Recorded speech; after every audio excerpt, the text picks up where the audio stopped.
I am DM Zone. This is Gamers Oasis. Let's get into it. Okay, guys, this is another spell. This one here is Read Magic. Read Magic is a spell that is both very vague and probably very well understood at the game table how it was actually used. So they didn't really put a whole lot in there about it. They didn't spend a lot of real estate on the book to talk about a spell that Gary Gygax and a lot of the other, or probably all the testers, basically understood how it worked. It was probably one of those things I talked about in the other games where a lot of it comes down to, well, everyone knows, and this is for our local gaming group, so we don't have to go into it in great detail. Well, the game has grown since then, and this doesn't help. Anyways, let me get into how I would do it. It says that this is a spell that by which the incantations and on an item or on a scroll are able to be read. Without such, they're unable to be read. Okay, pretty straightforward. There's no discussion of duration. There is a discussion that this is good for one or two uses. There's no dice rolls to determine that or clarifications on what counts as a use. So I'm going to go ahead and say how I do it. Personally, I do it as if it is a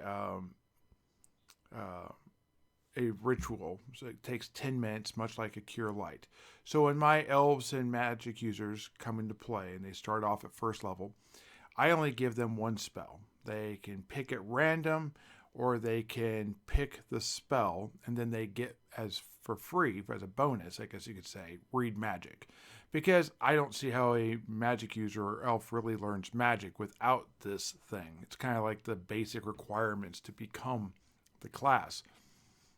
And since I only give one spell, it makes a lot of sense that they would have it.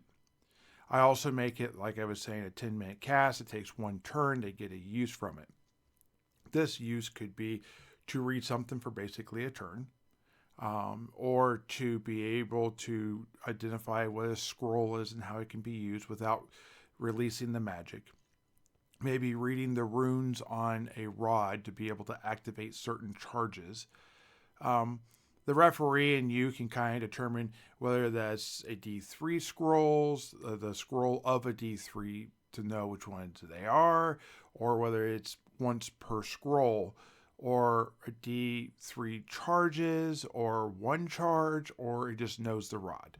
I'll let you guys kind of work that part out. That's frankly out of the rules, and it's kind of between the referee and the player, or the caster really, that is doing it. I think that there are some benefits to having this spell accessible, so that you can decide not to trigger a trap or to be able to navigate around it or read some hidden message on a map or in a doorway that you run into. And it also puts that decision making in there. Do we have time to stop? We're going to have a wandering encounter if we stop to do this. Is it better just to send the beefy fighter and knock down the door and take whatever the repercussions are?